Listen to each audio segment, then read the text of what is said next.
اعوذ باللہ من الشیطان اللعین الرجیم بسم اللہ الرحمن الرحیم رب اشرح لی صدری ویسر لی امری واحلل عقدۃ من لسانی یفقهوا قولی ان اللہ وملائکتہ یصلون علی النبی یا ایھا الذین آمنوا صلوا علیہ وسلموا تسلیما.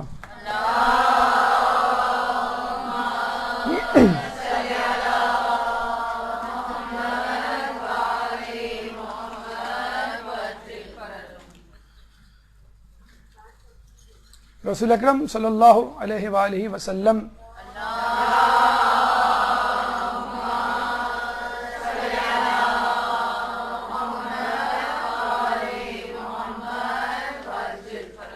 اچھا، ہمارے پاس ٹائم کم ہے تو اس لیے میں نے صلوات پہلے پڑھا دی ہے، اب آخر میں پڑھیے گا. رسول فرماتے ہیں کہ باغ جنت میں چلو پھرو، اگر باغ جنت کو دیکھو تو اس میں چلو پھرو اور کھاؤ پیو. تو لوگوں نے پوچھا باغ جنت کیا ہیں، باغات جنت کیا ہیں؟ رسول نے فرمایا ذکر کی مجلسیں. تو کتنے ہم اللہ تعالیٰ کے شکر گزار ہیں اور شکر ادا کرنا چاہیے کہ اللہ تعالیٰ نے اس دنیا ہی میں ہمیں باغ جنت کے پھلوں سے اور اس کے چشموں سے سیراب کر دیا. اور ایک روایت میں یہ بھی آیا ہے کہ اگر کچھ اہل زمین بیٹھ کر ذکر خدا کرتے ہیں تو ان کے ساتھ ملائکہ بھی بیٹھ جاتے ہیں. تو آپ کے پیچھے جو جگہ خالی ہے وہ خالی نہیں ہے بلکہ وہاں پر فرشتے بیٹھے ہوئے ہیں. تو اللہ تعالیٰ کے ساتھ کچھ شکر گزار ہیں اور دعا کرتے ہیں کہ اللہ تعالیٰ ہمیں مزید ایسی توفیقات دیتا رہے.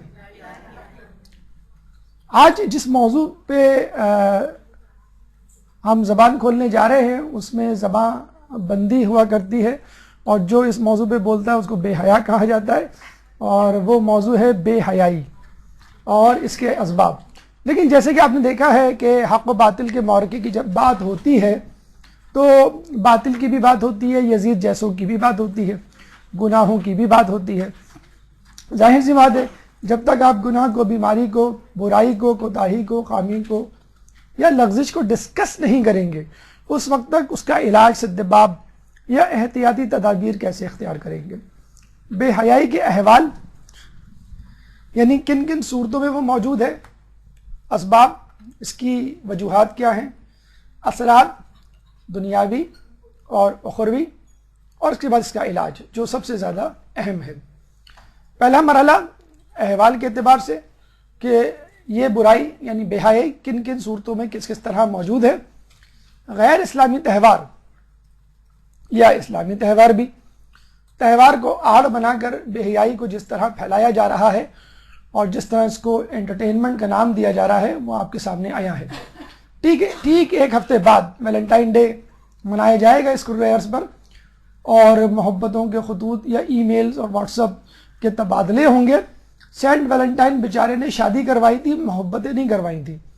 جو ویلنٹائن ڈے مناتے ہیں ان کی کریکشن کر دیجئے، اصولاً تو منائے نا اور جو منا رہے ہیں ان کی کریکشن کر دیجئے. سینٹ ویلنٹائن نے شادیاں کروائی تھی، محبتیں نہیں کروائی تھی.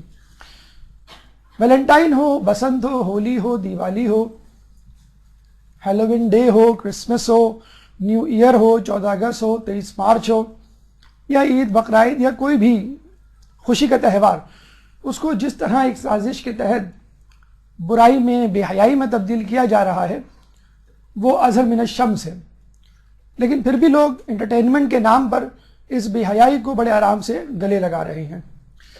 اگر کوئی تہوار کا دن نہیں بھی آتا تو لوگ بہانہ بنا لیتے ہیں.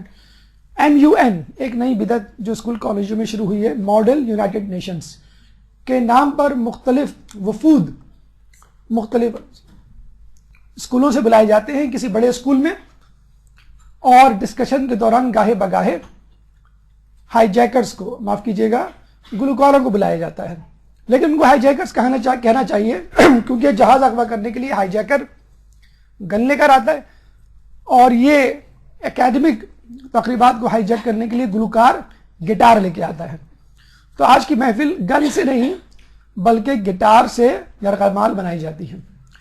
اور تو اور کراچی کے بہترین انسٹیٹیوٹ IBM میں اگر کسی چیف گیسٹ کو بلایا گیا تو وہ ایک ماڈل گرل، ایک فاحشہ، ایک طوائف، اور افسوس کے ساتھ کہنا پڑتا ہے کہ اسکارف پہنی ہوئی لڑکیوں نے اس فاحشہ اور اس ماڈل گرل کے ساتھ سیلفی لینے میں کوئی دقیقہ فروغ گزاشت نہیں کیا. تو ہمارے یہاں مفکرین، دانشور، شاعر، ادیب، سائنسدان مر چکے ہیں کہ جو ہمیں چیف گیسٹ کے لیے ایک فاحشہ عورت کو بلانا پڑا. اصول دین تو پڑھے ہوں گے آپ نے. آج ہم آپ کو میڈیا کے اصول دین بتاتے ہیں. بلکہ آپ نے یہ سنا ہوگا کہ ہمارے یہاں جو بھی عمل ہوتا ہے، ایکشن ہوتا ہے، وہ 1 of the 5 ہوتا ہے: واجب، مکروہ، حرام، مباح، مستحب. فلمیں ہمارے یہاں حرام ہیں، ڈرامے مکروہ ہیں. میوٹ کر کے یا فاسٹ فارورڈ کر کے یا چینل گاہے بگاہے چینج کر کے آپ دیکھتے رہتے ہیں. پورا ڈرامہ دیکھ لیا تو اس میں فلم کا گناہ شامل ہو جائے گا. اشتہارات مباح ہیں، دیکھیں نہ دیکھیں. ٹاک شوز مستحب ہیں، دماغ کھلتا ہے اور بعض اوقات اس کی سرجری بھی ہوتی ہے اور برین واش بھی ہوتا ہے. نیوز واجب ہے، ضرور دیکھنا چاہیے. لیکن یہ تمام چیزیں آپ کو حرام کی طرف کیسے لے کے جا رہی ہیں؟ انٹرٹینمنٹ کے نام پر سب کچھ بکتا ہے، جیسے مذاق کے نام پر سب کچھ بک دیا جاتا ہے. تو یہ انٹرٹینمنٹ ہے جو انسان کو اب ایسی راہ پہ لگانے جا رہی ہے کہ جس میں انسان صبح ایمان کی حالت میں کرے گا اور شام کفر کی حالت میں کرے گا. بک رہا ہوں جنوں میں کیا کیا، کچھ نہ سمجھے خدا کرے کوئی. فلمیں، ایک زمانے میں فلمیں ہوتی تھی، رومانٹک فلمیں ہوتی تھی، سیاسی فلمیں ہوتی تھی، جنگی فلمیں ہوا کرتی تھیں اور گھریلو فلمیں ہوا کرتی تھیں، اور لوگ اس حساب سے اپنی اپنی چوائس کی فلمیں دیکھا کرتے تھے. لیکن آج کل فلموں کے لیے ایک ٹرمینالوجی ایجاد ہوئی ہے، rom com, that is romance and dance اور کامیڈی. اس کے علاوہ فلموں کا کوئی موضوع ہی نہیں ہے. باقاعدہ ملک دشمن عناصر کو استعمال کر کے ملکوں کے خلاف سیاسی فلمیں بنائی جا رہی ہیں. امریکہ نے رشیا کو افغانستان میں بعد میں شکست دی، لیکن موویز بنا کے، مثلا جیمز بانڈ اور ریمبو ٹائپ کی موویز بنا کے یورپ میں اور امریکہ کے عوام میں اپنی آئیڈیالوجی کو پہلے ہموار کیا، اور جب اس کو شکست دینے کی باری آئی تو لوگ بخوشی تیار ہو گئے.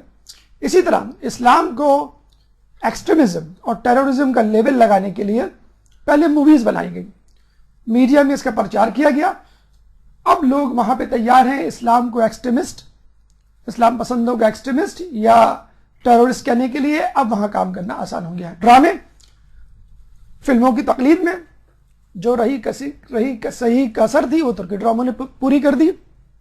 ترکی ویسے بھی آدھا ایشیا میں ہے، آدھا یورپ میں ہے، اور کئی دہائیوں سے کشکول میں بھیک مانگ رہا یورپی یونین کی ممبرشپ کی، اور آج تک بیچارے کو یورپی یونین کی ممبرشپ نہیں ملی. اور اگر کچھ کہا جائے تو کہا جاتا ہے کہ یہ مسلمانوں کا ڈرامہ نہیں، یا مسلمان اسلامی ملک کا ڈرامہ نہیں، یہ ترکی کا ڈرامہ ہے جس کا کچھ نہیں پتا، جس کا صدر خود آئسس کے ساتھ اور داعش کے ساتھ خفیہ سرگرمیوں میں ملوث ہے. اس کے بیٹے اور داماد کی جو ڈیلنگز ہیں آئل سے متعلق وہ اب تشت ازبام ہو چکی ہیں. اشتہارات، آپ کہتے ہیں کہ بھئی یہ 1 منٹ آدھے منٹ کا اشتہار ہمارا کیا بگاڑ لے گا. اگر وہ اشتہار 3 گھنٹے میں 45 منٹ چلے گا تو بھئی اس نے 1 گھنٹے کے ڈرامے کے برابر جو ہے وہ جگہ لے لی. مسلسل میوزک، مسلسل بے حیائی، مادیت پرستی، اور پیغامات اتنے الٹے سیدھے اور اتنے مسلسل تسلسل کے ساتھ کہ بچے کیا بڑوں کی زبان پر بھی ہیں. داغ تو اچھے ہوتے ہیں. اچھا، ہم نے تو سنا تھا صفائی نصف ایمان ہے، کھا لے پی لے جی لے. ارے ہم نے تو سنا تھا جو زیادہ کھاتا ہے، جو زیادہ سوتا ہے وہ اللہ کا دشمن ہوتا ہے. یہ سلوگنز لوگوں کو دیے جا رہے ہیں. پھر لوگوں نے ٹاک شوز دیکھنے شروع کیے اور لوگ ان کو رہبر اور رہنما اور پتہ نہیں کیا کیا خطاب دینے لگے. پتہ چلا کہ یہ ٹاک شوز نہیں، تاک شوز ہیں، یعنی تاکا جھاکی. ایک لیڈر کو بلایا، پھر دوسرے لیڈر کو، پھر تیسرے لیڈر کو، اور پھر بلیک میلنگ کے لیے چوتھے پانچویں کو. بعد میں پتہ چلا کہ بھئی یہ اینکر پرسن تو خود برائے فروخت ہے. اور جس طرح برین واش کیا گیا نوجوانوں کا، جب کیپٹل پنشمنٹ پاکستان میں ختم کی گئی تو 6 مہینے تک کیپٹل پنشمنٹ کے خلاف ٹاک شوز کیے گئے. زنا بالرضا کو جب ختم کرنے کی بات آئی تو باقاعدہ ٹاک شوز کیے گئے، لیکن اس سے پہلے ہی وہ پریزیڈنٹ صاحب یہاں سے چلے گئے. تو باقاعدہ ایک مذموم سازش کے تحت، ٹاک شوز کے تحت 6 مہینے، سال بھر یا 3 مہینے کا جو ہے پیریڈ ہوتا ہے، اور وہ تھیولوجی آئیڈیالوجی پھیلائی جاتی ہے اور اس کے بعد وہ بل پارلیمنٹ میں پیش کر دیا جاتا ہے اور اس کی بہت بڑی بڑی بولیاں لگتی ہیں. اور آپ کو معلوم ہے پاکستان میں پیسہ بولتا ہے اور کبھی بولنے پہ یا بول پہ پابندی بھی لگ جاتی ہے. نیوز ترجیحات پہ ڈیپینڈ کرتی ہیں. جو اصل خبر ہے وہ غائب ہو جائے گی. اداکاروں کی برسی، فلاں اداکار کو ہم سے بچھڑے ہوئے 5 سال ہو گئے، فلاں اداکار کو 10 سال ہو گئے. ارے آپ کے سائنسدان مر گئے، آپ کے مفکرین مر گئے، آپ کے جو بڑے بڑے فلنتھروپسٹ ہیں یا بڑی بڑی شخصیات گزری ہیں تحریک پاکستان کی، کیا ان کی وفات نہیں ہوئی؟ کیا سب ابھی تک زندہ ہیں کیا؟ تو ترجیحات جو خبریں دینے کی ہیں وہ کبھی نہیں دی جائیں گی. ابھی شاید 10 دن بھی نہیں گزرے بی بی زینب سلام اللہ علیہ کی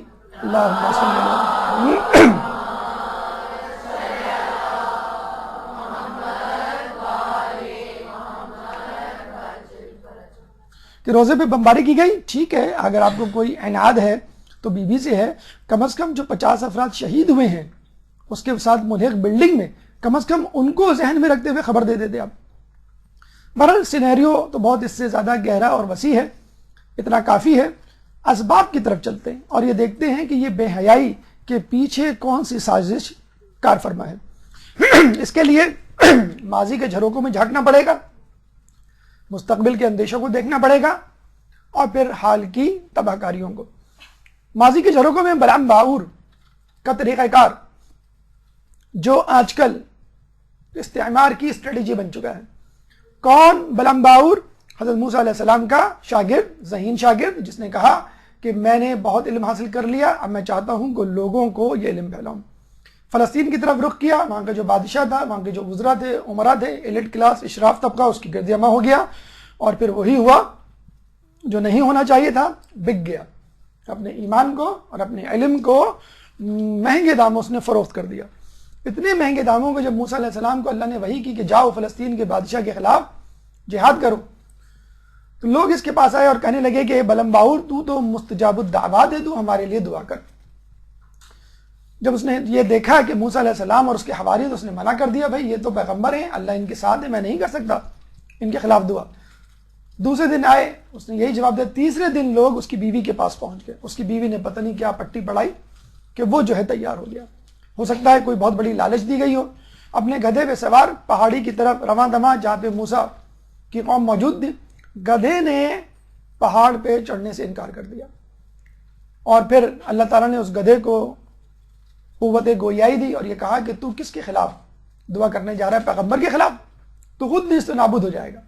اس نے اپنے گدھے کو لات ماری، گویا خود گدھا بن گیا اور گدھا انسان پہاڑ پہ خود سے چڑھا اور اسم اعظم جو اس کو یاد تھا اس کو لے کر دعا کرنے لگا. پتہ چلا کہ اسم اعظم اس کے ذہن سے محو ہو گیا. لوگوں نے دعا کروائی کہ دیکھو دعا کرنا موسیٰ علیہ السلام کا لشکر شکست کھائے اور بادشاہ کو فتح ہو. اس نے جب ہاتھ اٹھا کے دعا شروع کی تو اسم اعظم اس کے ذہن سے محو ہو گیا اور وہ دعا کرنے لگا، اے اللہ موسیٰ کے لشکر کو فتح دے اور بادشاہ کے لشکر کو شکست. جب وہ نیچے اترا تو لوگوں نے کہا بلعم باور تو نے یہ کیا کیا؟ اس نے کہا وہی تو کیا جو تم کہہ رہے تھے، کہ تو نے تو موسیٰ کے لیے فتح کی دعا کر دی، بادشاہ کے لیے شکست کی دعا کر دی. اب اس کو یقین ہو گیا کہ اب اس کی دین اور دنیا دونوں ہاتھ سے گئے اور اللہ تعالیٰ کا مکمل طور پہ اس پہ قبضہ. اس نے کہا میری دنیا اور آخرت دونوں ہی تباہ ہو گئے، چنانچہ آخری حربہ استعمال کر لوں. جس طرح شیطان اللہ تعالیٰ کی رحمت سے مایوس ہوا، گناہ کبیرہ کیا اور آج تک راندہ درگاہ ملعون ٹھہرا، بلعم باور نے بھی یہی کیا. اور آخری حربہ کیا تھا؟ اس نے کہا یہودیوں اپنی عورتوں کو بنا سنوار کر موسیٰ کے لشکر میں بھیج دو اور جو وہ چاہیں کرنے دو، منع نہیں کرنا. ان خواتین کو کہنا. خواتین بن سج کے آراستہ و پیراستہ ہو کے موسیٰ کے لشکر میں چلی گئی. موسیٰ علیہ السلام نے بہت کوشش کی لیکن بالآخر وہی ہوا جو نہیں ہونا چاہیے تھا. زمری بن شلوم بہت بڑا کمانڈر موسیٰ علیہ السلام کی قوم کا پہنچ گیا. وہ ایک عورت کا ہاتھ پکڑ کے موسیٰ علیہ السلام کے پاس لے کر آیا کہ اگر تم نے کہا کہ یہ حرام ہے تو بھی میں یہ فعل انجام دوں گا. اور پھر پوری فوج میں زناکاری کی جو ہے وہ وبا پھیل گئی. اس وبا کے ساتھ طاعون کی وبا بھی پھیلی. ہمارے یہاں حدیث ہے جس قوم میں زناکاری پھیل جائے مرگ مفاجات اور بیماریاں اور موتیں عام ہو جاتی ہیں. 20,000 لوگ موسیٰ علیہ السلام کے لشکر کے ہلاک ہو گئے. پھر اس کے بعد فقاس بن عیز جو موسیٰ علیہ السلام کا پوتا تھا، وہ جب آیا تو اس نے جو ہے دیکھا کہ یہ کیا ہے، تو لوگوں نے ساری صورتحال بتائی. چنانچہ وہ جو ہے زمری بن شلوم کے پاس گیا اور اس کو قتل کیا. اس کے بعد یہ طاعون کی وبا ختم ہوئی. قصہ ختم ہو گیا، موسیٰ کی قوم کو فتح حاصل ہوئی. لیکن یہودیوں نے یہ نقطہ پکڑ لیا کہ اگر کبھی حق کو، کبھی اسلام کو شکست دینی ہو تو اس قوم میں بے حیائی پھیلاؤ، اور یہ بہترین طریقہ ہے. اچھا، اگر یہ اتنی بات ہوتی تو ہم بھول جاتے، لیکن اتفاق کی بات یہ ہے کہ یہ ماضی کی بات نہیں ہے، مستقبل کی بات بھی یہی ہے. جب دجال کا لشکر آئے گا امام سے لڑنے کے لیے تو اس کے ایک ہاتھ میں موسیقی کے آلات اور دوسرے ہاتھ میں فاحشہ عورتیں ہوں گی. اور یہی دو چیزیں آپ دیکھ لیں آج بھی مغرب استعمال کر رہا ہے، موسیقی اور فحاشی. آپ میڈیا کو لے لیں، آپ محفل کو لے لیں. یہ بات میں آپ کو بتلا دوں کہ ہمارا انشاءاللہ کوئی امکان نہیں کہ ہم میں سے کوئی سفیانی کے لشکر کو جوائن کرے. امام کے لشکر کے مقابل میں 2 لشکر آئیں گے، ایک تو سفیانی کا لشکر، دجال کا لشکر. سفیانی کا لشکر داعش کی صورت میں، آئیسس کی صورت میں، طالبان کی صورت میں، قاعدہ کی صورت میں، دہشت گرد تنظیموں کی صورت میں وجود میں آ چکا ہے، لیبل لگ چکا ہے، لوگ جوائن کر چکے اور ہم ان سے نفرت تبرہ کا اظہار بھی کر چکے. لیکن دجالی لشکر مادیت پرستی کا ڈھول لے کے پوری دنیا میں اس ڈھول کو بجا رہا ہے، اور مسلمان کیا غیر مسلم کیا تمام لوگ اس کی دعوت پہ لبیک کہہ رہے ہیں. یہ عین ممکن ہے کہ ہم دجال کے لشکر کے ساتھ کھڑے ہوں اور امام کے مقابل کھڑے ہوں. کیوں کہ ہم ابھی سے مادیت پرستی کی بیماری میں مبتلا ہیں. بہرحال اس صورتحال کے اثرات کیا ہو سکتے ہیں اس کو دیکھتے ہیں. شاید ان اثرات کو دیکھ کر ہم جو ہے اس مادیت پرستی یا بے حیائی سے اپنا منہ موڑ لیں. دنیاوی نقصانات کیا ہیں؟ انفرادی نقصانات. حدیث رسول ہے کہ زنا کے 3 دنیاوی نقصانات ہیں: آبرو میں کمی، رزق میں کمی اور عمر میں کمی. آبرو میں کمی، چاہے کتنا ہی بڑا سیلیبریٹی، اداکار، صداکار، گلوکار کیوں نہ ہو، اپنے ملک میں، اپنے شہر میں، اپنے محلے میں بے عزت ہوتا ہے. ٹھیک ہے، نوجوان بہت پسند کرتے ہیں اداکاراؤں کو، اگر کہا جائے اس سے شادی کرو گے فوراً انکار کر دیں گے. لڑکیاں ہو سکتا ہے کسی اداکار کا نام لے لیں، لیکن اگر کہا جاتا ہے اس سے شادی کرو گے وہ فوراً انکار کر دیتی، کیونکہ انسان کا ضمیر گوارا نہیں کرتا. نفس کے ہاتھوں مجبور تو ہو جائے دیکھنے کے لیے ان کی فلمیں اور ان کے بارے میں باتیں کرنے کے لیے، لیکن شریک حیات کے طور پہ کوئی شخص بھی نہیں کہے گا کہ میں ایک فاحشہ عورت یا ایک فاسق و فاجر عورت کو، مرد کو اپنا شریک کار یا شریک حیات بناؤں. رزق میں تنگی، بے روزگار لوگ صرف آپ کو ترقی پذیر ملکوں میں نہیں، ترقی یافتہ ملکوں میں ملیں گی. Under employment is one of the form of in employment. Doctor ہے میڈیکل سٹور پہ بیٹھا ہوا ہے، انجینئر ہے ہاتھ میں پانا لیا ہوا ہے، اکاؤنٹنٹ ہے اور گیس اسٹیشن پہ گیس فل کر رہا ہے. تو مغرب کے لوگ ادھار پہ جی رہے ہیں، مغرب کے لوگ انڈر امپلائمنٹ پہ جی رہے ہیں، اور مشرق کے لوگوں کے پاس کھانے کو کچھ نہیں. عمر میں کمی، S T D sexually transmitted disease میں فقط 6 بیماریاں پہلے شامل ہوتی تھیں، اب لاتعداد بیماریاں شامل ہیں. ایڈز کا وائرس اسی جنسی بے راہ روی کی وجہ سے پھیلا. زیکا وائرس ابھی حالیہ امریکہ اور 23 ممالک میں پھیلنے والا وائرس ہے جس نے 40 لاکھ لوگوں کو متاثر کیا ہے. عورتوں کو ہو جائے تو بچے مینٹلی ریٹارڈڈ پیدا ہوتے ہیں، مائکروسیفیلی، چھوٹے دماغ، چھوٹی کھوپڑی کے ساتھ پیدا ہوتے ہیں.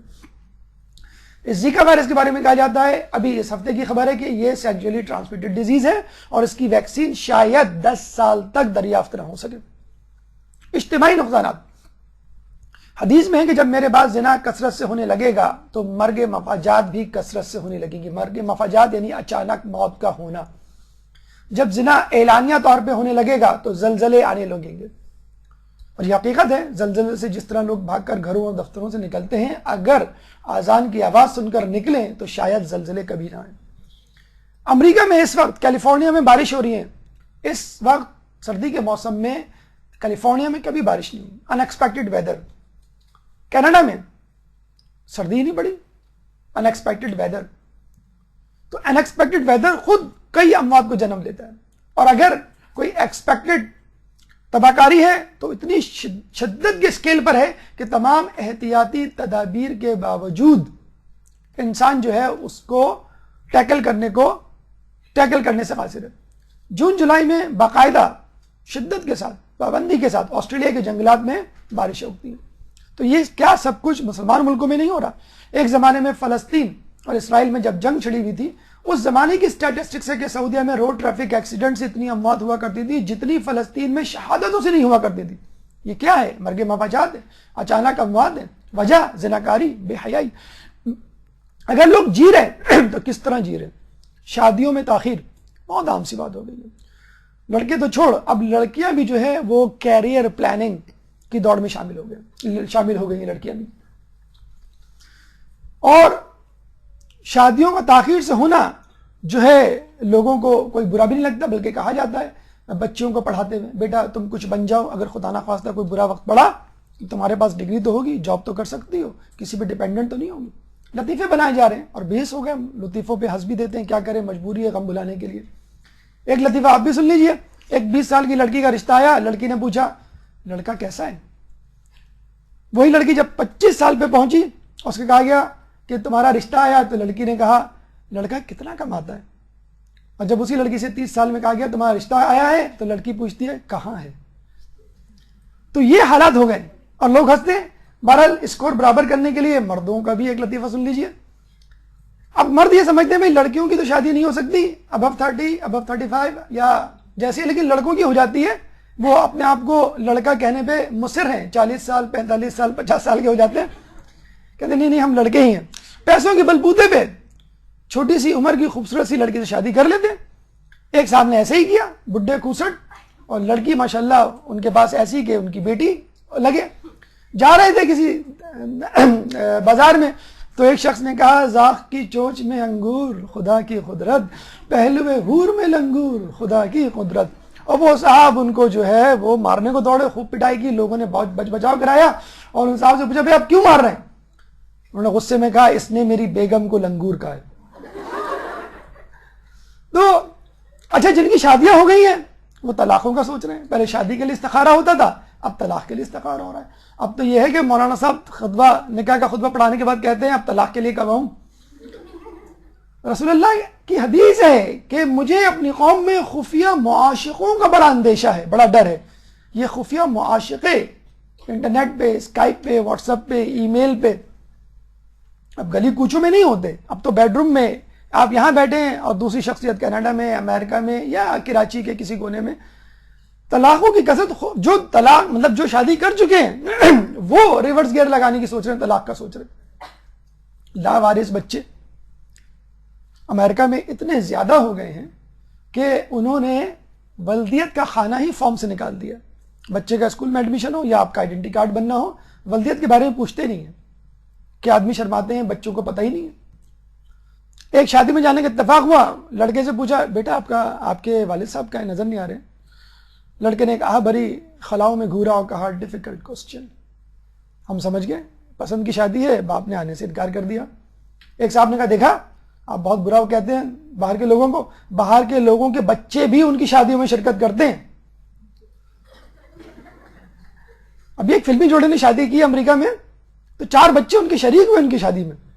اب اس کو اگر آپ نیکی کہیں گے تو گناہ کیسے کہیں گے؟ غیر فطری گناہ، غیر فطری اثرات ایسے ہیں کہ جن کو بیان کرنے سے زبان قاصر ہے، لیکن چونکہ بے حیائی کا موضوع ہے کوئی بات نہیں، تھوڑی سی بے حیائی ہم بھی کر لیتے ہیں۔ ایل جی ٹی بی، یہ ایل جی ٹی وی کی بات نہیں ہو رہی، L G T B, lesbian, gay, transgender, bisexual, اور اس کے بعد انسیسٹ، سحق، لواطت، مخنث اور محرمات سے زنا۔ خیر ہم کیا کہیں، ہم مسلمانوں کی تاریخ بھی اس سے بڑی بھری پڑی۔ یزید ملعون، ولید بن عبد الملک نے اپنی سگی بیٹیوں کے ساتھ زنا کیا تھا، لیکن یہ یاد رکھیے حدیث رسول ہے کہ تم لوگ یہود و نصارہ کی طرح ہو جاؤ گے، جیسے ایک پاؤں کا جوتا دوسرے پاؤں کے جوتے کی طرح۔ اگر کوئی ان میں سے اپنی ماں کے ساتھ زنا کرے گا تو تم میں سے بھی کوئی اپنی ماں کے ساتھ زنا کرے گا۔ لواطت کے بارے میں خلیفہ دویم کے دور میں ایک شخص، ایک غلام لایا گیا کہ اس نے اپنے آقا کو قتل کیا تھا، اور کہا گیا کہ کہ اس کو بھی قتل کرنا چاہیے. مولا علی کو بلایا گیا تو اس نے کہا کہ میں نے میرے آقا نے میرے ساتھ قوم لوط کا فعل انجام دیا تھا، اس لیے میں نے اس کو قتل کر دیا. مولا علی سے پوچھا گیا اب آپ کیا کہتے ہیں؟ مولا علی نے کہا 3 دن ٹھہر جاؤ. 3 دن ٹھہرے، پھر سب لوگوں کو اس غلام کی آقا کی قبر کے پاس لے گئے اور کہا قبر کھودو. لوگ گھبرانے لگے، انہوں نے کہا نہیں قبر کھودو. قبر کھودی گئی تو آقا کی لاش اس قبر میں سے غائب تھی. مولا سے پوچھا یہ لاش کہاں گئی؟ تو مولا نے جواب دیا جو قوم لوط کا عمل انجام دیتا ہے 3 دن کے بعد اس کی لاش اللہ تعالیٰ قوم لوط کے قبرستان میں پہنچا دیتا ہے. آخر بھی نقصان اس بے حیائی کا، خواتین غور سے سن لیں جو یہاں اس مجمع میں بیٹھی ہیں اور جو دوسری جگہ پہ ہیں ان تک یہ پیغام پہنچا دیں. رسول اللہ نے معراج میں خواتین کو عذاب ہوتے ہوئے دیکھا تو پوچھا یہ کون عورتیں؟ یہ وہ عورتیں ہیں جو لباس پہنتے ہوئے برہنہ تھی، دوسروں کی طرف مائل ہوتی اور اپنے آپ کو مائل کرتی، ان کے سر اونٹوں کی جھکی ہوئی کوہانوں کے مانند ہوتے. اس قسم کی عورتیں نہ تو بہشت میں جائیں گی اور نہ ہی اس کی خوشبو سونگیں گی جس کی خوشبو بہت فاصلے سے محسوس ہوتی ہے. کپڑے پہنتے ہوئے برہنہ بہت سمپل سی مثال ہے، ٹائٹس.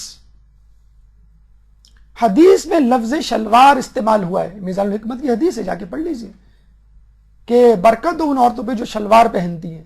حیران تھے ہم کچھ عرصے پہلے کہ یہ لفظ شلوار کا تذکرہ یعنی ڈھیلے ڈھالے کپڑوں کی حوصلہ افزائی. خصوصی طور پہ شرم آتی ہے ماؤں کو دیکھ کر کہ مائیں اپنے بیٹیوں کے ساتھ ٹائٹس پہن کر اسکول جا رہی ہیں، آفیسز جا رہی ہیں، بازاروں میں گھوم رہی ہیں. یہ کیا ہے؟ آپ اسی حدیث کے مصداق بننا چاہ رہی ہیں. اور وہ عورتیں جو جوڑا بناتی ہیں اور اس طرح نمایاں جوڑا بناتی ہیں بالوں کا کہ جو لگے کہ آپ نے کچھ پیچھے کوئی چیز رکھی ہوئی ہے، ان کو کہا گیا ہے کہ وہ ایسے بال رکھیں گی جیسے اونٹ کا جھکا ہوا کوہان، ٹرینگولر شیپ ہوتا ہے نا اونٹ، کونیکل شیپ، اس کو جھکا دیں آپ تو وہ ہاریزونٹل ہو جائے گا. اس کے علاوہ معذرت کے ساتھ خواتین کا مجموعہ اگر برا لگے تو کوئی بات نہیں، آج موضوع یہی ہے. یہ جو آپ رنگین نیلے پیلے پنک اسکارف پہنتی ہیں، شہلا پہنتی ہیں، خدا را یہ آپ کے حجاب کی توہین ہے. حجاب کا مطلب ہی یہی ہے کہ اپنے آپ کو چھپائیں کہ لوگ آپ کو دیکھنے سے پہلے اپنی نظریں جھکا لیں. اگر آپ نے حجاب ہی ایسا پہنا ہوا ہے زینت اور آراستہ و پیراستہ ہو کے کہ لوگ آپ کو نظر اٹھا کے دیکھیں کہ آپ نے کیا پہنا ہوا ہے، کس کلر کا جو اسکارف یا شہلا یا چادر پہنی ہوئی ہے، یا چادر پہنی ہوئی تو سپرمین کی طرح کہ بس وہ پیچھے لہرا رہی ہے، تو خدا را ایسے حجاب سے باز آئیے اور وہ حجاب اختیار کیجئے جو شرعی ہے. کم از کم شرائط تو پوری کریں، سی تھرو نہ ہو، شفاف نہ ہو، ٹائٹ نہ ہو، بہت تنگ نہ ہو، خوشنما زینت والا نہ ہو کہ لوگ اس کی طرف دیکھیں. تو رسول کی اس حدیث کو یاد رکھیے اگر آپ اس طرح کا حجاب کر رہے ہیں. بد نظری کی سزا، مطلب جو خواتین یہ کر رہی ہیں وہ تو ہیں عذاب کی مستحق، جو مرد ان کو دیکھ رہے ہیں ان کے بارے میں کہا گیا کہ قیامت میں ان کی آنکھوں میں گرم گرم دہکتی ہوئی آگ کی سلگتی ہوئی سلاخیں ڈالی جائیں گی جب تک ان کو جہنم میں نہیں ڈال دیا جاتا. یعنی جہنم میں ڈالنے سے پہلے ان کی آنکھوں میں سلگتی ہوئی سلاخیں، آگ کی سلاخیں. اور یاد رکھ لیجئے قیامت کا ایک دن دنیا کے 50,000 سال کے برابر ہوگا. اس سے بھی بڑی بات کہتے ہیں کہ جو شخص کسی نامحرم کو لذت بری نگاہ سے دیکھتا ہے اس کی مثال ایسی ہے جیسے اس نے مولا علی کو 60 مرتبہ قتل کیا ہو. رسول فرماتے ہیں کہ پہلے کے زمانے کا شقی ترین الفاظ قدار بن سلف جس نے صالح علیہ السلام کی اونٹنی کی کوچے کاٹی تھی، اور میرے زمانے کا یعنی میرے بعد جو شقی ترین شخص آئے گا وہ ہوگا جو تیری داڑھی کو تیرے سر کے خون سے خضاب دے گا. عبد الرحمن ابن ملجم تو ایک مرتبہ کے فعل سے ملعون ٹھہرا. مولا علی کے ماننے والے اس فعل کو کرنے سے 60 مرتبہ مولا کے قاتل بن جاتے ہیں، اور دن میں کئی مرتبہ اگر یہ فعل کریں تو کتنی مرتبہ مولا کو قتل کریں گے. زنا کے 3 آخری نقصان: خدا کی ناراضگی، حساب میں سختی اور جہنم. اور اس کے بعد سب سے اہم چیز جو یہاں بتلانی ضروری ہے وہ ہے علاج. اس بے حیائی کے علاج سے کیسے بچے؟ ایک درود پڑھ دے محمد والے محمد.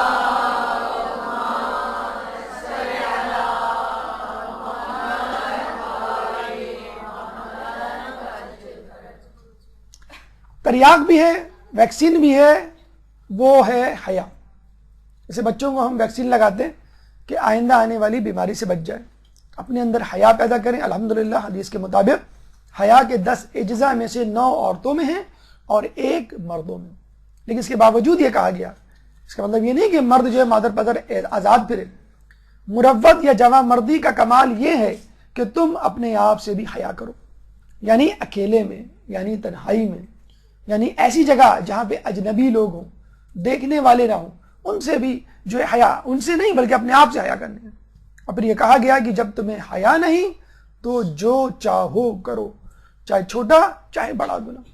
جس کے پاس حیا نہیں اس کا کوئی دین نہیں.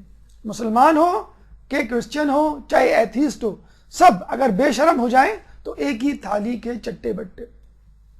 اس حیا کو پیدا کرنے کے لیے، بے حیائی سے بچنے کے لیے اپنے اندر جہالت پیدا کیجیے، اپنے اندر علم پیدا کیجیے، اپنے اندر بھوک پیدا کیجیے. رسول کی ایک حدیث میں تینوں چیزیں موجود، اور بڑی اچھی ٹپ ہے آج کل کے لوگوں کے لیے جو کہتے ہیں جہالت سے کیسے بچیں، یہ بے حیائی سے کیسے بچیں، جہالت پیدا کریں. جہالت کیا ہے؟ جہالت یہ ہے کہ آدمی شر کے کاموں سے بے خبر رہے، یعنی جو گناہ کے کام ہیں ان سے بے خبر رہے. رسول فرماتے ہیں میں جنت میں داخل ہوا تو ساکنین جنت میں اکثر لوگوں کو دیکھا کہ وہ بھولے بھالے لوگ تھے. پوچھا گیا وہ بھولے بھالے لوگ کون تھے؟ کہا برائی سے غافل تھے لیکن خیر کے معاملے میں عقل مند تھے، اور ہر مہینے 3 روزے رکھا کرتے تھے. ہمیں پورے محلے کی سیکرٹ، پورے خاندان کی پولیں اور ہر کسی کے راز معلوم ہوتے. فلاں کا چکر فلاں سے چل رہا ہے، فلاں جو ہے فلاں جگہ یہ کام کرتا ہوا دیکھا گیا، فلاں جو ہے یہ کام کر چکا ہے اور موقع آنے پر میں اس کے راز افشا کر دوں گا. یہ سب کیا ہے؟ برائیوں کی خبریں رکھنا.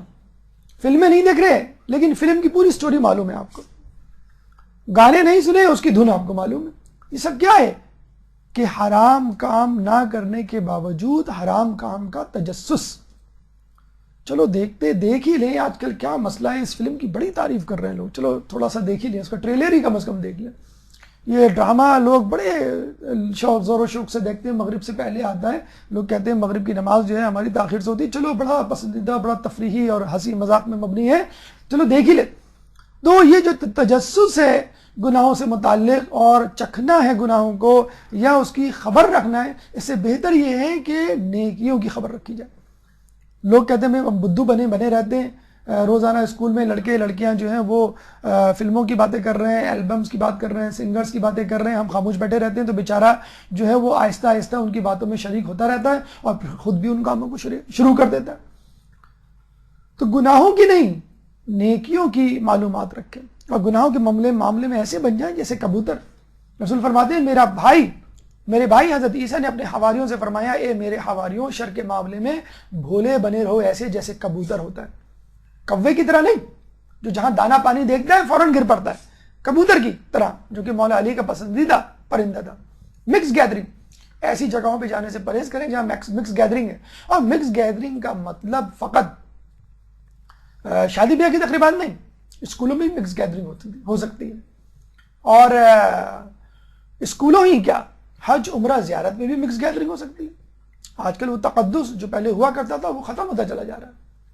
ایک مولانا صاحب نے ہم کو بتلایا کہ زیارت کے دوران کہ آج کل بڑے حالات خراب ہیں. پچھلی مرتبہ ہم زیارت میں قافلہ لے کر آئے تھے، ایک خاتون اور ایک مرد کا جو ہے وہ چکر چل گیا اور پھر جو ہے ان کا نکاح پڑھانا پڑا ہم کو. تو ہم نے کہا چلے مولانا صاحب کم از کم شادی تو ہو گئی ان کی.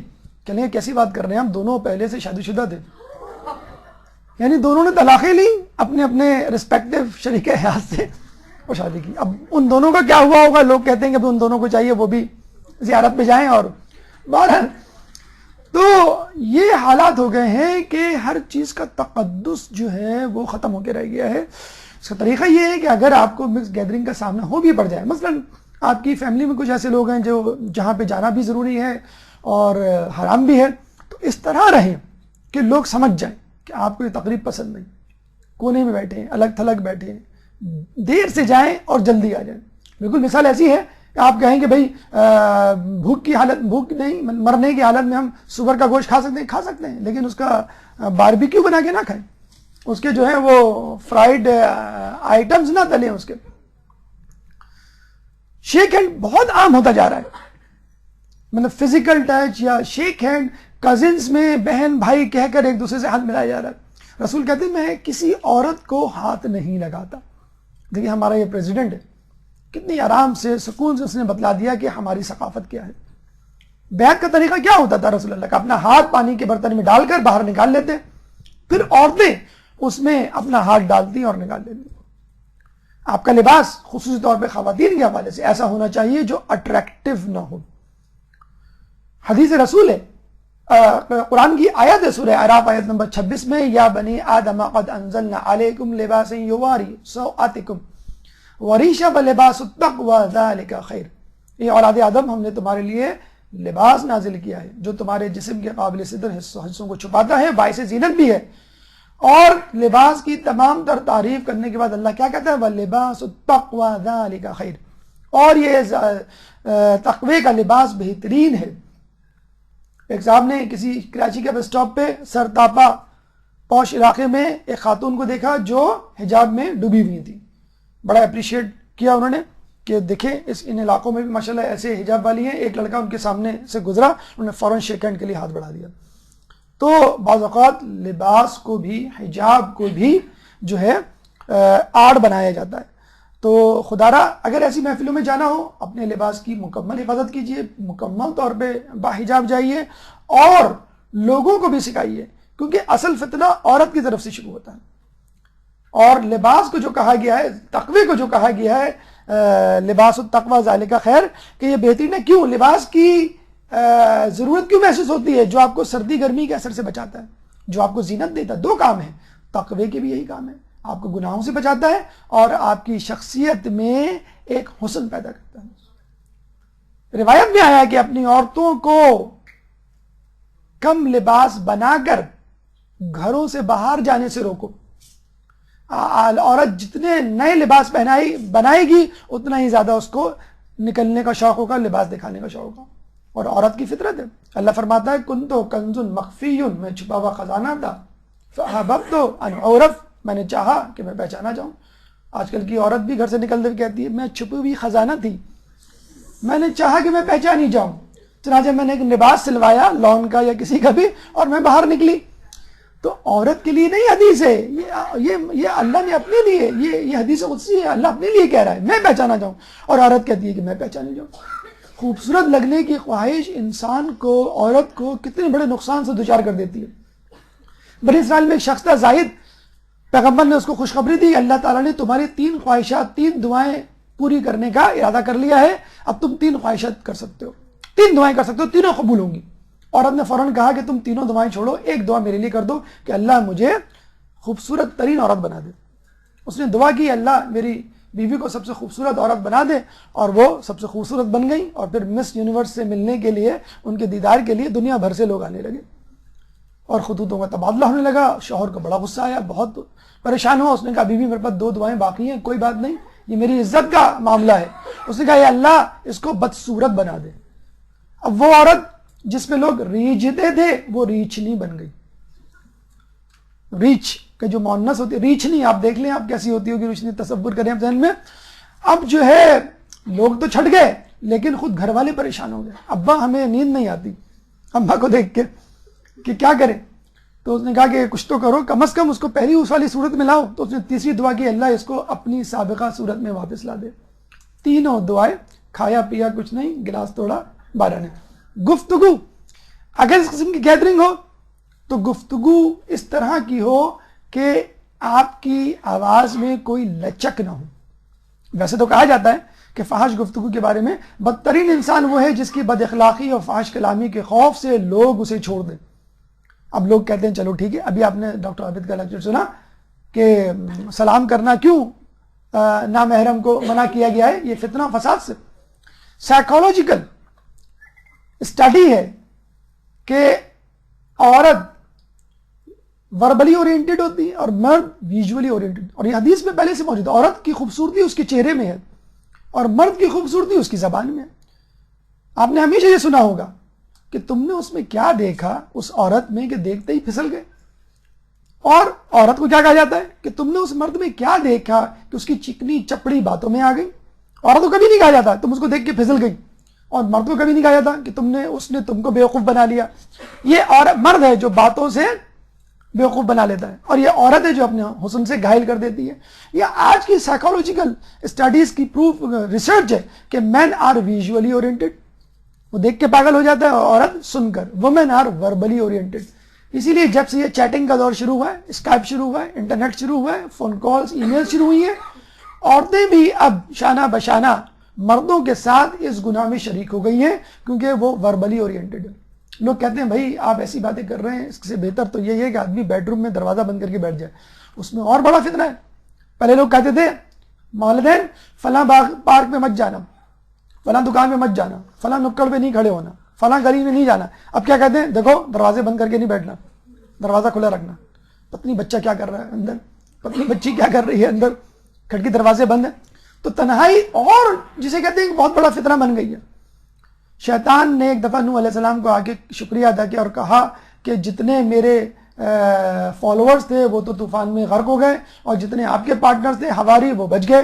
اب تو کوئی امکان نہیں آپ کے حواریوں کو ورغلانے کا. ہاں ان کی نسلوں میں لوگ پیدا ہوں گے تو ان کو ورغلاؤں گا، ابھی تو بہت بڑا پیریڈ ہے ریسٹ کا. تو شکریہ آپ کا، اس کے بدلے میں اگر میں کوئی آپ کی خدمت کرنا چاہوں تو مجھے بتائیں. تو انہوں نے پوچھا کہ تم کس طرح لوگوں پہ وار کرتے ہو؟ تو شیطان نے کہا مجھے 3 موقعوں پہ کبھی نہیں بھولیے گا، 3 موقعوں پہ میں وار کرتا ہوں. 2 لوگوں کے درمیان انصاف جب کرنا ہو غصے کی حالت میں، اور جب انسان عورت سے تنہائی ہو. اب ہمارے دور میں عورت سے ملنے کے لیے کسی جگہ کا انتخاب ضرورت نہیں ہے، آپ اپنے گھر میں بیڈ روم میں جو ہے وہ عورت سے مل سکتے ہیں، چیٹنگ کر سکتے ہیں. اس کے علاوہ تمہاری عورت کے کہیں جانے سے خطرناک ہے کسی ناقابل بھروسہ انسان کا تمہارے گھر آنا، چاہے وہ آپ کا کزن ہی کیوں نہ ہو، کزن ہی کیوں نہ ہو. لیکن بہرحال نامحرم ہے تو چنانچہ اس کے ساتھ آپ کا پردہ بالکل واجب ہو. 8واں علاج اس بے حیائی کا احتیاط، یعنی آپ تنہائی میں ہو تو بھی احتیاط سے کام لیں، جب آپ محفل میں ہو تو بھی احتیاط سے کام لیں. یہ آیت آپ نے 12 سنی ہوگی، قل للمؤمنین یغضوا من ابصارہم ویحفظوا فروجہم. اے رسول آپ مرد مومنوں سے کہہ دیجئے کہ اپنی نگاہیں نیچے رکھیں اور اپنی شرمگاہوں کی حفاظت کریں. یہ گناہ شروع ہی آنکھوں سے ہوتا ہے. امام کی روایت ہے کہ شہوت کی نگاہ شیطان کے تیروں میں سے ایک تیر ہے، اور صرف مرد کی نہیں عورت کی نگاہ کو بھی کہا گیا ہے کہ وہ بھی اپنی نگاہوں کی حفاظت کریں. وَقُلْ لِلْمُؤْمِنَاتِ يَغْضُضْنَ مِنْ أَبْصَارِهِنَّ وَيَحْفَظْنَ فُرُوجَهُنَّ وَلَا يُبْدِينَ زِينَتَهُنَّ. اے رسول آپ مومن عورتوں سے کہہ دیجئے کہ اپنی نگاہیں نیچی رکھیں اور اپنی شرمگاہوں کی حفاظت کریں. پھر ایک اضافی ٹکڑا وَلَا يُبْدِينَ زِينَتَهُنَّ، اور اپنی زینت اور آرائش کو ظاہر نہ کریں. یہ ایک ایڈیشنل ڈیوٹی یا ذمہ داری عورت کی گئی ہے، لیکن بہرحال نظروں کی حفاظت مردوں کے لیے بھی ہے اور عورتوں کے لیے. اس کے بعد یہ کہا گیا ہے کہ وَلَا تَقْرَبُوا الزِّنَا إِنَّهُ كَانَ فَاحِشَةً وَسَاءَ السَّبِيلَ. دیکھیں یہ نہیں کہا کہ زنا نہ کرو. خدا کہہ سکتا تھا، خدا کہتا ہے روایاتوں میں ہے جھوٹ نہ بولو، چغلی نہ کرو، حرام نہ کھاؤ، سود نہ کھاؤ، جھوٹ نہ بولو، بد اخلاقی نہ کرو، توہین نہ کرو وغیرہ وغیرہ. لیکن جب زنا کی بات آئی تو اللہ کہتا ہے زنا کے قریب بھی نہ پھٹکو، زنا کے قریب بھی نہ جاؤ. یعنی تمام مقدمات زنا اس سے اپنے آپ کو بچانا ہے. کیا احتیاط برت سکتا ہے انسان؟ امام فرماتے ہیں اگر تیرے بس میں ہو کہ تو کسی غیر محرم کے کپڑے کی طرف بھی نگاہ نہ کرے تو ایسا ہی کر. اور اس کا ادراک ہمیں جب اس وقت ہوا ایک دوست کے ساتھ کسی جگہ گئے تو وہ دکان پہ کھڑے ہو کے کپڑے کو دیکھنے کا، ہم نے کہا خیریت تو ہی لیڈیز کپڑا یہاں کیوں کھڑے ہو گئے؟ تو کہنے لگے کہ کاش اس میں جان ہوتی. آپ دیکھا فینٹیسی، دیکھی انسان کی فینٹیسی کہاں کہاں تک چلی جاتی ہے. تو خواتین کو شاید اس بات کا ادراک نہیں ہوتا، لیکن مرد کو اللہ تعالیٰ نے ایسی جبلتوں سے، ایسے غرائز سے نوازا ہے کہ اس کو اس بات کو کنٹرول کرنا ہے. تو وہی جو کہا گیا ہے کہ women are verbally oriented and men are visually oriented. کیا کیا مقدمات ہیں زنا کے؟ آنکھ کا زنا حرام کی طرف دیکھنا، پاؤں کا زنا حرام کی طرف چلنا، کان کا زنا حرام باتوں کا سننا. تو ضروری نہیں ہے کہ زنا زنا ہی ہو. زنا کے جتنے بھی مقدمات ہیں، بے حیائی کے جتنے بھی طریقے ہیں جو بالآخر زنا کی طرف لے کے جاتے ہیں، ان سے آپ کو بچنا ہے.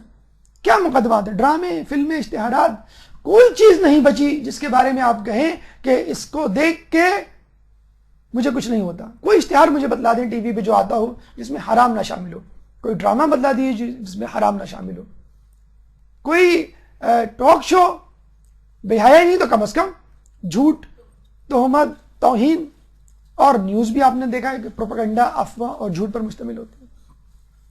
تو کم از کم جو سیکولر ٹی وی چینلز ہیں ان کے لیے تو آپ انا للہ پڑھ دیں.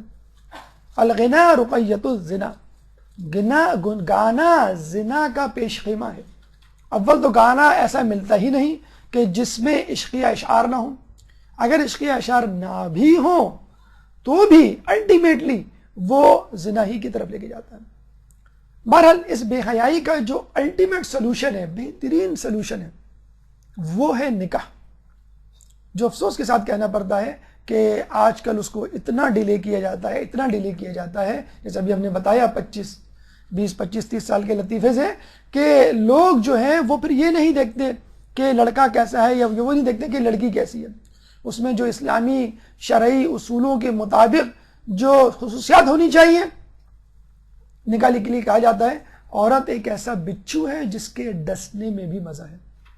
اچھا، یہ آپ جیسی عورتوں کے لیے نہیں ہے، یہ بے حیا عورتوں کے لیے، بے حجاب عورتوں کے لیے ہے. مولا علی کا قول ہے. عورت سراپا شر ہے، اور سب سے برا یا بڑا شر یہ ہے کہ اس کے بغیر چارہ بھی نہیں. تو یہ اپنے آپ کو بے حیائی سے بچانے کا طریقہ ہے، ان شرپسند عورتوں سے بچانے کا طریقہ ہے، ان بچھو جیسی عورتوں سے بچانے کا طریقہ ہے کہ انسان نکاح کرے.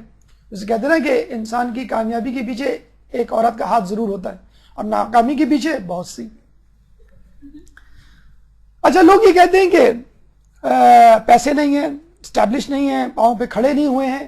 قرآن میں باقاعدہ واضح طور پہ کہہ دیا گیا ہے وَانكِحُوا وَأَنكِحُوا الْأَيَامَ مِنكُمْ وَالصَّالِحِينَ مِنْ عِبَادِكُمْ وَإِمَائِكُمْ إِنْ يَكُونُوا فُقَرَاءَ يُغْنِهُمُ اللَّهُ مِنْ فَضْلِهِ. اور اپنی بے شوہر عورتوں اور بے عورت مردوں اور اپنے غلاموں اور اپنی لونڈیوں میں سے صلاحیت رکھنے والوں کا نکاح کر دیا کرو. اگر وہ غریب و نادار ہوں گے تو اللہ انہیں اپنے فضل و کرم سے مالدار بنا دے گا. ایک شخص آیا، رسول اللہ میں غریب ہوں، فقیر ہوں، کیا کروں؟ رسول نے کہا نکاح کر لو. نکاح کر لیا. پھر دوبارہ آیا، رسول آپ نے کہا تھا لیکن کوئی فائدہ نہیں، دوسرا نکاح کر لو. پھر آیا، تیسرا نکاح کر لو. اس کے بعد اس کی دولت میں اضافہ. تو یہاں پہ جو ہے وہ ایک نکاح نہیں ہوتا، ایک شادی نہیں ہوتی. کیسے ہوگی؟ جب دلہن کا میک اپ 50,000 کا ہوگا تو مجھے بتائیے شادی کیسے ہوگی؟ جوڑوں پہ جو ہے وہ لاکھوں روپے خرچ کیے جائیں گے، مہر جو ہے وہ لاکھوں روپے کا رکھا جائے گا، اور بہت زیادہ ڈیمانڈ کی جائے گی جہیز کی. تو کیسے شادیاں ہوں گی اس مہنگائی کے دور میں؟ مردوں کو چھوڑ عورتوں کو کہا جاتا ہے کہ بھئی اب اپنا جہیز خود تیار کرو، اپنی شادی خود کرو، بلکہ جاب کرو، اسکول کالجوں میں جاؤ، اپنے لیے لڑکا بھی خود تلاش کرو. جاب کرنا، تعلیم دینا برا نہیں ہے، لیکن اس کو وسیلہ اور طریقہ بنا دیا جائے. فقط اور فقط اس لیے پڑھایا جائے. العلم نور کے مصداق پڑھایا جائے، کوئی قباحت نہیں. لڑکیاں ڈاکٹر، انجینئر یا کوئی بھی شعبہ اختیار کرتی ہیں، خدمت خلق کے لیے استعمال کرتی ہیں، باحجاب اور شرعی طریقوں سے اس کو انجام دیتی ہیں، بہت اچھی بات ہے. ضرورت ہے ہمیں ایسی پڑھی لکھی خواتین کی. جو جوان نوجوانی میں شادی کرتا ہے اس کا شیطان چیخ اٹھتا ہے اور کہتا ہے ہائے افسوس، اس نے مجھ سے اپنا دین بچا لیا. کتنا دین؟ کچھ روایت میں ہے کہ آدھا دین، اور کچھ روایتوں میں ہے 2/3 دین. کتنی بڑی فضیلت ہے. بیٹھے بٹھائے شادی کر کے آپ کو آدھا دین مل گیا. شادی شدہ کی 2 رکعت نماز ان 70 رکعت سے افضل ہے جو غیر شادی شدہ پڑھتا ہے. لوگ کہتے ہیں کہ بھئی آپ نے پھر بھی 2 رکعت تو پڑھوائی دی، کوئی ایسا ثواب جو بیٹھے بٹھائے؟ جی ہاں، شادی شدہ جو سویا ہوا ہو اللہ تبارک تعالیٰ کے نزدیک اس روزے دار نمازی سے افضل ہے جو کمارا ہو. اب اس کا مطلب یہ بھی نہیں کہ آپ جاب واب چھوڑ کے سونا شروع کر دیں کہ میں جو ہوں اب گھر کی روٹیاں توڑوں گا اور بس ویسے ہی کما لوں گا. شادی کر کے لوگ بڑے خوش، بھئی ہماری تو شادی ہو گئی، اب سب جائیں بھاڑ میں. آپ سے کسی کے رشتے کے بارے میں پوچھا جائے، کسی کی ضمانت لی جائے، کسی کی تفتیش کی جائے، آپ فوراً اپنا دامن جھاڑ کے الگ ہو جاتے ہیں، بھئی مجھے نہیں معلوم، آپ خود تحقیق کریں. اپنے خاندان والوں کے بارے میں لوگ ضمانت دینے کے لیے تیار نہیں. سب سے افضل سفارش یہ ہے کہ نکاح کے 2 آدمیوں کے درمیان سفارش کی جائے تاکہ وہ اکٹھا ہو جائیں. کتنی بڑی سفارش، کتنی بڑی جو ہے وہ نیکی ہے. متبادل کیا ہے اس بے حیائی کا؟ عشق الہی. خدا سے محبت کرنا اگر آپ سیکھ لیں، سارے مسئلے آسان ہو جائیں. بی بی آسیہ نے جو دعا کی تھی وہ قرآن میں منقول ہے، رب ابنی لی عندک بیتا فی الجنہ. خدا نے فرمایا، بی بی مریم کہتی ہیں کہ اللہ جنت میں میرے لیے ایک گھر بنا دے. رب ابنی لی عندک بیتا فی الجنہ. خدا نے کہا اس کی قیمت بہت مہنگی ہے. جواب میں بی بی آسیہ نے فرمایا کہ میری 1000 جان بھی ہوں تو وہ قربان کرنے کے لیے میں تیار ہوں. جب آپ اس طرح کا عشق اختیار کریں گے تو اللہ تعالیٰ آپ کو اس بیاہی سے ضرور بچائے گا. مجنوں نے شہر چھوڑا تو صحرا بھی چھوڑ دے، نظارے کی حوث ہے تو لیلا بھی چھوڑ دے. واعظ کمال ترک سے ملتی ہے یا مراد، دنیا جو چھوڑ دی ہے تو عقبہ بھی چھوڑ دے. ہے رسم عاشقی میں الگ سب سے بیٹھنا، میں خانہ بھی حرم بھی کلیسا بھی چھوڑ دے. اگر اس کے باوجود آپ کو یہ بات نہیں سمجھ میں آتی، ہمارے پاس ایک مدرسے کے طالب علم آئے، سر آپ سے ایک مسئلہ پوچھنا ہے. ارے بھائی ہم اس فقہ کی فیلڈ کے نہیں سر، بہت آسان مسئلہ ہے، آپ جواب دے دیں گے. اچھا بھی پوچھیے. سر وہ میری ایک لڑکی سے دوستی ہے. ہم نے کہا یہ کیا بات ہوئی؟ کہ سر نہیں آپ مجھ پہ شک نہ کریں، بہت پاکیزہ دوستی ہے اور ہم جو ہے کوئی گندی بات نہیں کرتے، کوئی غلط. میں نے کہا کیا مطلب، کوئی توضیح المسائل ڈسکس کرتے ہو؟ نہیں سر توضیح المسائل تو نہیں. میں نے کہا کیا میت کے مسائل ڈسکس کرتے ہو؟ قبر میں کیا سوال پوچھے جائیں گے وہ ڈسکس کرتے ہو؟ کیا ڈسکس کرتے ہو؟ نہیں سر آپ خواہی میں آپ سر بہت جذباتی ہو رہے ہیں. آپ جو ہیں سر سمجھیں سر کوئی مسئلہ نہیں ہے. اسی طرح گھبرا کے بول رہے ہوتے ہیں، اس طرح میں بول رہا ہوں. سر کوئی مسئلہ نہیں ہے، بالکل نیٹ اینڈ کلین اور بالکل اٹس اوکے، آپ بالکل گھبرائیں مت. تو میں نے کہا بھائی آپ بتا کیوں رہے ہیں، آپ گھبرائیں مت، آپ کریں دوستی. تو جب وہ نہیں مانا اور فتویٰ لینے پہ بالکل مصر تھا کہ نہیں آپ کو بتانا پڑے گا یہ صحیح ہے کہ نہیں ہے. میں نے کہا ایک بات بتاؤ، تمہاری بہن ہے؟ کہنے کہا ہاں. اب بالکل بلیک آؤٹ، سوئچ آف. میں نے کہا تمہاری بہن سے کوئی اس طرح کی دوستی کرنا چاہے، اور پھر خاموشی سے اٹھ کے چلا گیا. میرے بڑے بے آبرو ہو کے تیرے کوچے سب نکلے. یہ امام، چھٹے امام کے پاس ایک شخص آیا تھا، بالکل اسی طرح کہا تھا اس نے.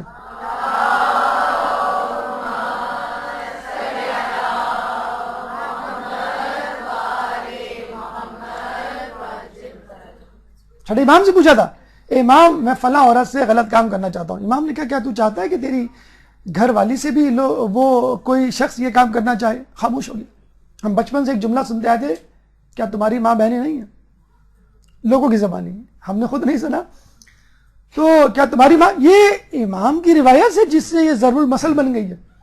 اور مومن اس وقت تک مومن ہو ہی نہیں سکتا جب تک وہ چیزیں پسند نہ کرے دوسروں کے لیے جو اپنے لیے پسند کرتا. اگر آپ فرینڈ شپ چاہتے ہیں تو اپنی بہن کو بھی پیش کریں. کیوں آدمی اپنی بہن کو نکاح کے لیے پیش کر دیتا ہے؟ کیونکہ جائز ہے، اللہ نے اس کو حلال رکھا ہے، زنا کو حرام رکھا ہے، فرینڈ شپ کو حرام رکھا ہے. اس لیے اپنی بہن کے لیے یہ چیز گوارا نہیں کرتا. اور جو یہ کام کرتے بھی ہیں شادی کے بعد پھر وہی چیزیں، وہی شکوک و شبہات اپنی زوجہ کے لیے رکھتے ہیں. پھر شیزوفرینک پیشنٹ بن جاتے ہیں، ڈیلیوژن، ہیلوسینیشن، سائیکولوجیکل ڈس آرڈرز کا شکار بن جاتے ہیں. تو اگر آپ چاہتے ہیں یہ بات آپ کے لیے بھی، یعنی اپنے مردوں کے لیے بھی، کہ اگر آپ بے روی کا شکار ہوں گی آپ کے مرد بھی، اور مرد اگر بے روی کا شکار ہوں گی تو ان کی عورتیں بھی. لیکن بعض اوقات یہ کلیہ کچھ لوگوں پہ اپلائی نہیں ہوتا اور کچھ لوگ جو ہیں وہ اپلائی کرنے نہیں دیتے. خیبر کے در کو اکھاڑنے والا جب خیبر کو فتح کر چکا تو تمام لوگ اندر چلے گئے. باہر کھڑا ہوا، لوگوں نے کہا کہ آپ کیوں نہیں اندر جاتے؟ آپ کو تو سب سے پہلے اندر جانا چاہیے، آپ تو فاتح خیبر ہیں. تو مولانا نے کیا جواب دیا؟ مجھے نہیں معلوم یہودیوں کی عورتیں کس حالت میں اندر ہوں گی. اوروں کی بات تو چھوڑیں، مولا یہاں پہ غیروں کی عورتوں کی عزت کے محافظ بنے ہوئے ہیں. مولا جب کوفے میں آئے تو کوفے کے مردوں کو مخاطب کر کے کہا، بے حجاب عورتوں کو وہاں گھومتے پھرتے دیکھ کر، ایک کوفے کے مردوں تمہاری غیرت کو کیا ہوا؟ کوئی حدیث روایت نہیں سنائی، مردوں کی مردانگی کو للکارا، غیرت کو للکارا. کیونکہ اگر اسلام میں کوئی روایت آیت نہ بھی ہو تو یہ مرد کی فطرت ہے کہ اپنی عورت کو بے حجاب نہیں دیکھ سکتا، بازاروں میں ان کی توہین نہیں برداشت کر سکتا. مجھے نہیں معلوم کہ خیبر کو فتح کرنے والا عورتوں کا محافظ، یہودی عورتوں کا محافظ، کوفے میں مسلمان عورتوں کے حجاب پہ رکھوالا، جب اپنی گھر کی بیویوں کو کوفہ و بازار کے شام کے بازاروں میں دیکھتا ہوگا تو اس نے یہ منظر کس طرح برداشت کیا ہوگا. علیہ رحمۃ اللہ قوم الظالمین. کوئی سوال اگر اس سے متعلق ہو تو آپ پوچھ سکتے ہیں. ایک درود پڑھ دیں محمد والے محمد.